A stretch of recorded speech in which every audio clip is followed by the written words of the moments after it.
Olá pessoal, tudo bem? Vamos lá para mais uma aula nossa. Hoje a gente vai falar sobre baixa Idade Média, num conjunto de aulas que teremos aí pela frente. Essa é a aula 6 do terceirão. A gente fala sobre duas questões nessa aula: as cruzadas e o renascimento comercial e urbano. Vamos lá, aula bem importante aí para a transição do que a gente tinha então entre a Alta Idade Média, que foi o nosso último assunto, e agora o que vai acontecer nesse processo então de Baixa Idade Média. Só lembrando, galera, baixa, porque a gente vai ter uma série de processos de transformação, de desmonte do que se tinha antes, né? O que significa isso?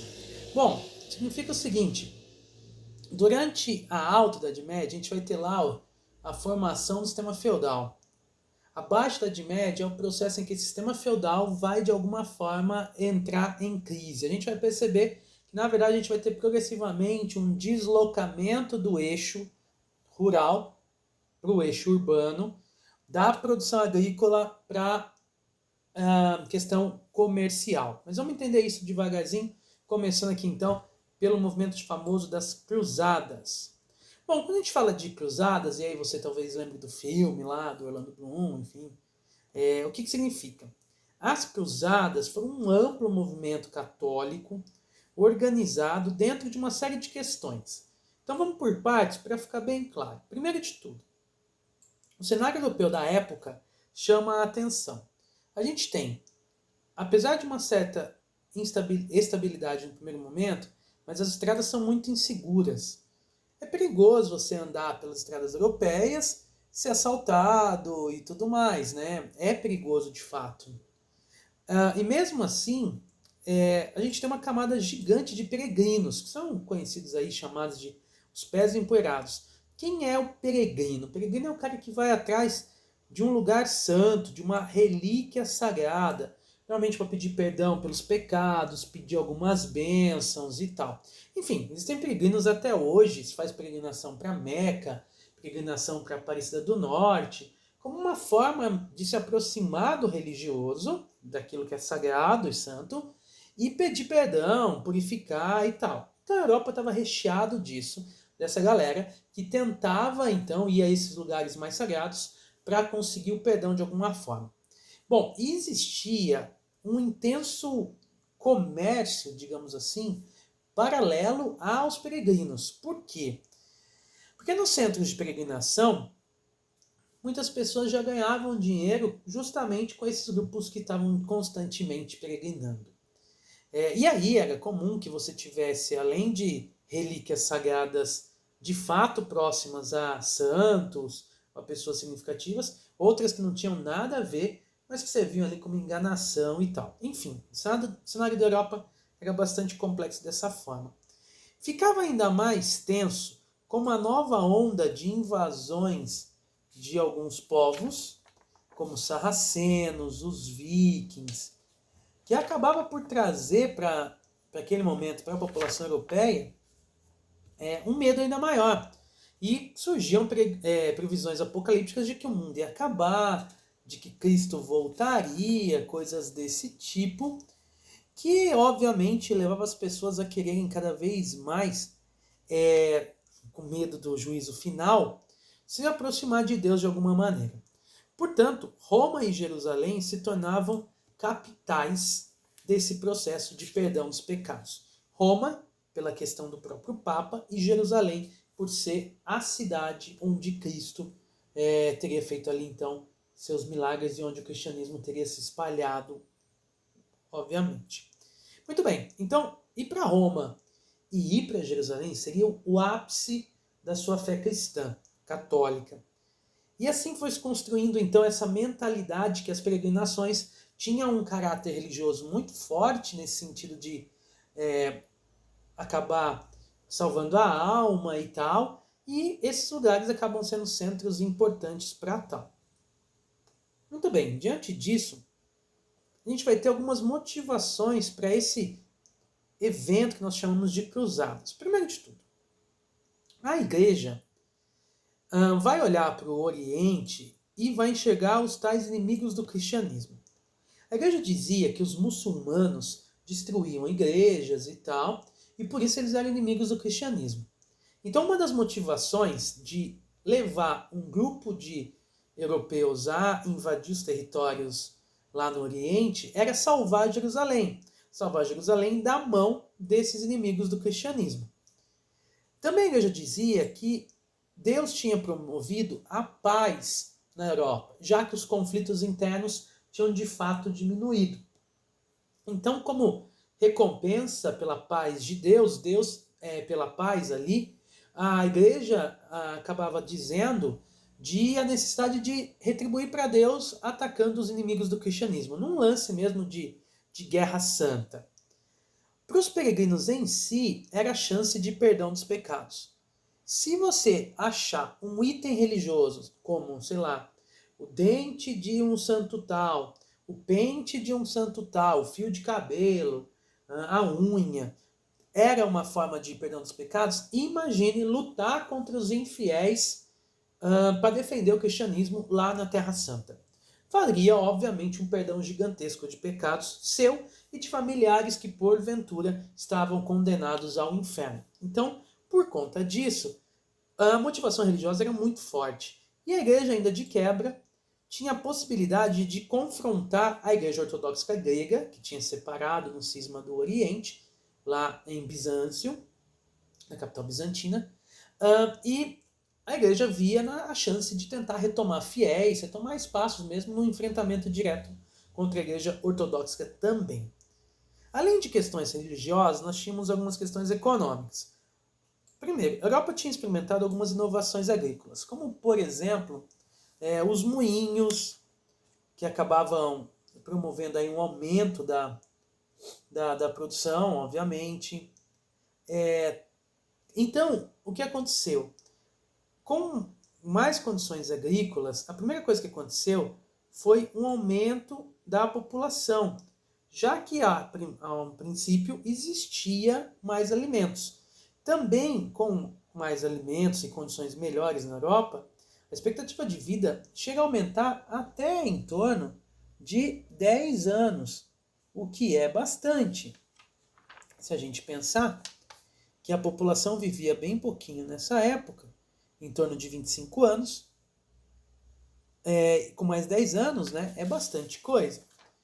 Só que isso aos poucos foi levando então um esgotamento das terras e dos alimentos. Então tinha uma necessidade de tentar melhorar a vida de alguma forma.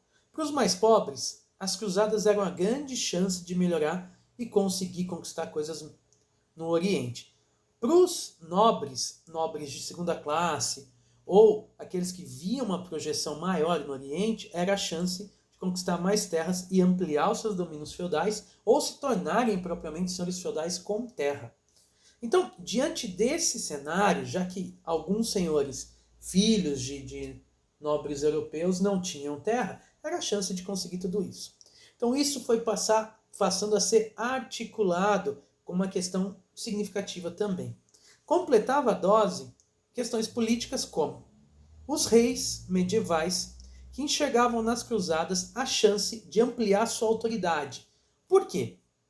Bom, porque teriam ali muito tempo, anos comandando soldados. E essa figura de liderança, obviamente, aumentaria a sua autoridade sobre os soldados, que na verdade, vale lembrar, são relações que vêm do feudalismo, de suzerania e vassalagem. Então, esses reis que são suzeranos comandavam vassalos, nobres, no fim das contas, né? Então, dava uma certa ideia de crescimento da autoridade de fato. E além disso, prestar serviço para a igreja e ter uma aproximação com o Papa dava um prestígio religioso espetacular. E isso significava muito na época, porque a igreja, apoiando um rei, com toda certeza facilitaria a autoridade dele, o crescimento do prestígio, do poder que ele tinha dentro de um determinado lugar. Bom, dito isso, como que as cruzadas vão se organizar no fim das contas? A organização das cruzadas vai se dar da seguinte forma. No ano, Opa, a gente está erradinho aqui, ó. Não é 1905, obviamente. O Concílio o Concílio de Clemão é de 1095. 1095, atenção, por favor. E o que aconteceu, né, no Concílio de Clemão? 1095. Aê, consertado aqui, ó, 1095, no Concílio de Clemão, o Papa Urbano II acaba organizando aquilo que vai ser conhecido então como as Cruzadas. Qual que é a proposta do Papa Urbano? É defender a guerra contra os muçulmanos na conquista de territórios que estavam nas mãos dos muçulmanos, incluindo, obviamente, Jerusalém. Então, a partir do Concílio de Clemon, começa a se organizar, então, expedições de apoio da igreja, com a nobreza, a princípio, para essas expedições militares, portanto. E daí surgem as tais ordens de cavalaria, que vão levar como marca a cruz, por isso cruzadas. E eles podem ser hospitalários, templários, que não importa a ordem em si, mas todos eles têm um símbolo, algumas diretrizes específicas e tal, mas vão ter como símbolo a cruz. Tudo bem? Dessa forma, então, galera, o que a gente vai ter na prática, né? Ao todo, serão 8 cruzadas. Você fala, mas nem são tantas assim, 8 cruzadas. Na verdade, se a gente pensar que é uma expedição difícil de ser feita, porque são vários quilômetros e tal, é bastante coisa, porque se a primeira é de 1096, a última vai ser de 1270. Então, são praticamente 200 anos ativos aí de cruzada, né? É bastante tempo. E o que vai acontecer, né? Na forma como as cruzadas vão ser promovidas, qual é o saldo? Bom, no fim das contas, os cristãos não conseguem conquistar a região. O controle continua sendo da Palestina, continua sendo dos muçulmanos. O último posto cristão, que é a cidade de Acre, na Palestina, acaba caindo. Então, os muçulmanos mantêm o domínio sobre a região. Não que tenha sido assim tão bom para os muçulmanos também, porque foi muito difícil. O custo para os sarracenos foi muito complicado, né? Muito mesmo. Ficou muito caro e perdeu-se muita gente. A guerra das cruzadas não foi boa, se a gente pensar nesse sentido religioso, nem para muçulmanos e nem para cristãos. No caso da igreja, ela sofre um abalo de prestígio, né? Porque a derrota, depois de todos esses anos, além de ter esse enfrentamento religioso, o desgaste da imagem, tudo isso fazia a igreja na Europa perder o seu prestígio, e isso seria uma das razões bem sérias mais à frente de enfrentamentos diretos. Por sua vez, o contato com o mundo oriental permitiu duas coisas. Primeiro, nesses contatos com bizantinos e muçulmanos, ampliaram as relações culturais e de conhecimento. Então, coisas que estavam guardadas pelo Império Bizantino, principalmente de cultura grega, por exemplo, ou as questões arquitetônicas do contato com os muçulmanos, tudo isso vai acabar fazendo parte de um conjuntão maior cultural que a Europa começa a viver também. E a possibilidade de abrir rotas no Mediterrâneo, rotas comerciais, que até então ficavam limitadas por conta da forte presença muçulmana no controle do mar Mediterrâneo. Com isso, algumas cidades, principalmente do norte da Itália, vão ter uma expansão do comércio e uma vida urbana bastante crescente. Aliás, é a partir disso que nós começamos o nosso próximo assunto aqui dentro, que é o renascimento comercial urbano. Fechando as cruzadas, então, o saldo para a Europa a gente pode dizer, um saldo de transformação em processo. E por quê? Bom, porque somando tudo no pacotão aqui, ó, as cruzadas, a expansão agrícola, então, o crescimento da produção agrícola, a diminuição dos conflitos internos, mais o crescimento demográfico, então ampliando a quantidade de pessoas, tudo isso serviu para a gente ter o renascimento comercial urbano. Vamos lá, por quê? As cruzadas ampliaram o contato e ampliaram as rotas comerciais. A expansão agrícola permitiu, além de dar mais condições de sobrevivência para a população, permitiu também a venda de excedentes. Os conflitos internos mais calmos permitem rotas internas na Europa e os comerciantes conseguem circular com maior facilidade. E o crescimento demográfico sobrava gente para ir morar nos centros urbanos, inclusive ampliando, além de mão de obra, para as corporações de ofício, também uma diversificação das atividades de setores mais comerciais. Juntando tudo isso, então, renascimento comercial e urbano. E vamos lá, né? Na prática, como é que isso se deu? Se deu a partir das rotas de comércio. E aí chama atenção para algumas. Primeiro, as cidades italianas, como Veneza e Gênova, que vão se tornar poderosíssimas, porque elas vão ser centros que recebem os produtos vindos do Império Bizantino e do mundo árabe e acabam formando rotas comerciais por várias cidades da Europa. Veneza e Gênova vão se destacar demais nesse momento. Além das cidades italianas, a Liga Hanseática merece também destaque. Uma liga de comerciantes na região, principalmente da cidade de Hamburgo, que vão ter destaque por fazer comércio no Mar do Norte e no Mar Báltico, contornando inclusive a Península Ibérica, chegando à Inglaterra, coisas desse tipo.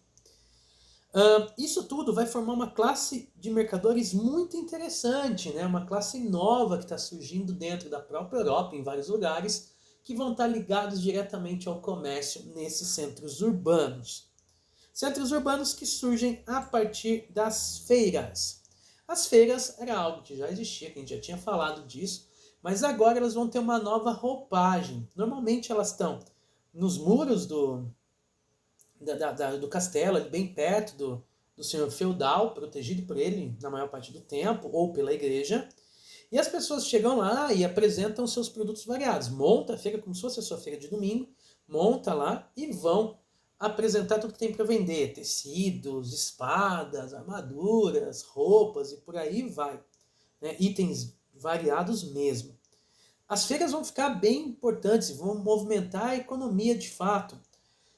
Inclusive, alguns senhores estimulam as rotas comerciais passando por lá, as feiras, porque dá lucro, né? Eles recebem por isso. A mais famosa é a de Champagne, que vai ser uma das maiores de fato, e super protegida pelo Duque de Champagne. Bom, dessa forma, as cidades vão vivendo um processo de ascensão. Cidades que vêm com o nome, né, de burgo. Burgo em germânico significa, vem de burg, que significa praça de guerra armada. Os burgos, as cidades, vão surgir nesse sentido de regiões protegidas, né? As maiores cidades chegam a ter cerca de 20 mil habitantes. E para você ter ideia de como o crescimento é muito doido, antes do ano 1000, a gente podia colocar mais ou menos umas 30 cidades que chegavam a 5 mil habitantes.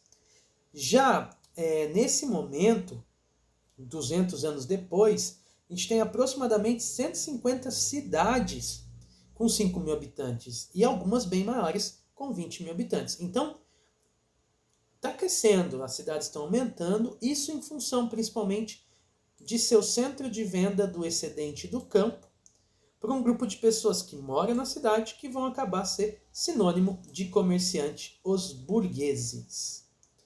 Muito bem. Pensando então na cidade, no burgo, né? Ela se organizava da seguinte forma. A cidade ela é murada, com ruas estreitas, mal iluminadas, com uma superpopulação, com falta de saneamento. Ou seja, o lugar, né, o espaço urbano, era bastante complicado de sobreviver. Por quê? Porque era nojento, de fato. A gente tem ruas que não pegavam muito sol, são muito estreitas, muito úmidas na maior parte do tempo.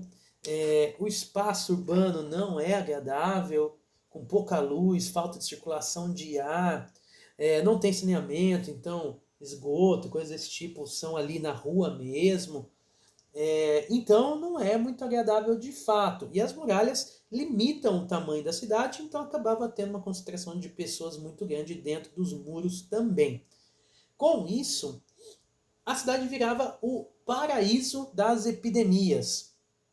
Né? O nome genérico de peste servia para tudo aquilo que passava muito rápido. E aí, por peste se entendia todas essas doenças derivadas dessas péssimas condições de higiene que existiam nas cidades. A cidade também era um espaço, né, das corporações de ofício. E aqui a gente vai chamar atenção para isso. As corporações de ofício são como se fossem grupos que traçavam um padrão de ação. Nas corporações se tentava juntar, por exemplo, artesãos que trabalhavam com uma determinada especialidade, tecelão, ou que fazia arma, enfim. Eles se juntavam para não ter concorrência e faziam ali acordos, determinando quanto se trabalhava, a mesma quantidade de horas, os mesmos salários, o preço justo para se vender. Então as corporações de ofício, na verdade, protegiam, como se fosse um mini cartel assim, quem estava produzindo dentro dessas cidades. E além das corporações de ofício, surge uma atividade com o retorno da circulação de moedas, que são os bancos. Os banqueiros, é bem legal essa ideia, porque eram pessoas que montavam banquinhas mesmo assim na rua, tipo, vai lá, coloca a tabuinha lá, para fazer trocas comerciais. Então você chega com uma moeda, você precisa fazer o câmbio ali, né? Você veio da moeda de uma cidade. Para você usar naquela cidade, você precisa converter a moeda. Essa conversão era feita por esses banqueiros. Então, a primeira função era o câmbio de moedas. Então, você é de Hamburgo, você chegou em Paris, as moedas são diferentes. Então, você precisa trocar uma pela outra. Os banqueiros faziam isso. O câmbio de moedas em troca de uma taxinha ali, né? Cobrando uma taxinha de juros ali para fazer essa troca.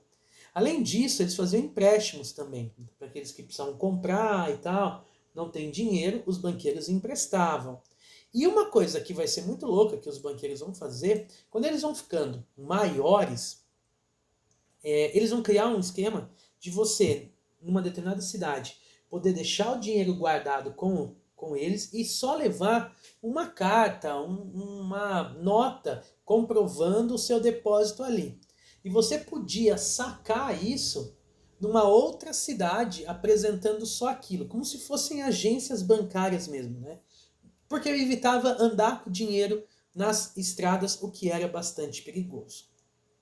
Bom, as cidades da Idade Média, na Baixa Idade Média, vão assumir um estilo gótico de construção, marcado principalmente pelas catedrais, né? Catedrais mais iluminadas, com muitas janelas, com vitrais multicoloridos e torres enormes.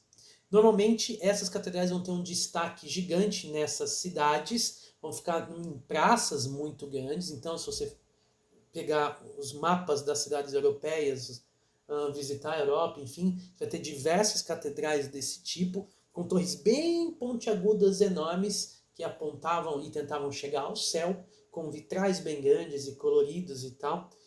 Os moldes bem clássicos de igrejas desse tipo. Bom, outra curiosidade é que esse espaço de transformação que eu disse lá atrás com as cruzadas permitiu a organização das universidades medievais. As universidades eram centros com forte presença religiosa, coordenado pela igreja, sim, mas que vão oferecer teologia, direito, medicina e artes, divididos principalmente em aspectos da ciência e das letras. Claro que controlado pela igreja, então não dava para você exercer pesquisas científicas tão a fundo, mas de qualquer forma era um momento bem interessante de crescimento do pensamento, sobretudo por causa de um movimento filosófico chamado de escolástica. Nas aulas de filosofia, com toda certeza, vocês já viram isso. E a escolástica, ela vinha substituir o movimento anterior, filosófico, pautado nos ensinamentos de São Tomás de Aquino, que contrariava, discordava de algumas coisinhas de Santo Agostinho do período patrístico. Na escolástica, se entende a razão como algo que deve ser valorizado porque não é inimiga da fé. Na verdade, a fé ela era uma forma de, junto com a razão, aperfeiçoar a vida do cristão. Então, a razão não deve ser temida, mas uma outra forma de se chegar a Deus. O Tomás de Aquino, em linhas gerais, diz o seguinte, que amar o intelecto era uma forma de honrar a Deus, já que Deus havia nos dado o intelecto como forma de livre-arbítrio. Então, negar o intelecto é errado. Valorizar o intelecto é valorizar a própria criação divina de Deus sobre nossas vidas. Nesse sentido, então, a escolástica foi abrindo um precedente para que se estudasse várias coisas além da própria teologia. E assim surgiram as universidades de Bolonha, Paris, Lisboa, Oxford e Cambridge nesse primeiro momento. Então, bem antigas aí. Muito bem, então se percebe que a cidade vai crescendo como um órgão ali quase que diferente, autônomo, junto ao sistema feudal. A autonomia das cidades não vinha só por ela crescer. Na verdade, uma luta bem grande foi travada pelos burgueses com relação aos senhores feudais e à igreja para que fosse possível essa autonomia. E a autonomia se dava através da carta de franquia, que era comprada, obviamente, e permitia que os burgueses organizassem as leis em conselhos, em assembleias e tal, podiam determinar impostos, tribunais, e dessa forma a cidade se tornava autônoma frente às ordens do feudo, por exemplo. Muito bem, a Baixa Idade Média, então, vai se construindo dessa forma com a ascensão dos centros urbanos. Na nossa próxima aula, na aula 7, a gente vai continuar falando de Baixa Idade Média, mas aí focando em como algumas monarquias nacionais vão se formar, sobretudo as monarquias francesa e inglesa no primeiro momento, e com destaque aí para a monarquia inglesa, e também a gente vai falar da crise do final da Idade Média, né? O que vai levar a Idade Média a mergulhar num período mais tenso de construções. Nos vai faltar mais uma aula sobre a Baixa Idade Média ainda, para falar sobre os reinos de Portugal e Espanha e o princípio da expansão marítimo-comercial. Então assim a gente vai encerrando a aula. Valeu, galera! Até a próxima! Não esquece de se inscrever no canal para ir recebendo as aulas. Tchau, tchau! Até!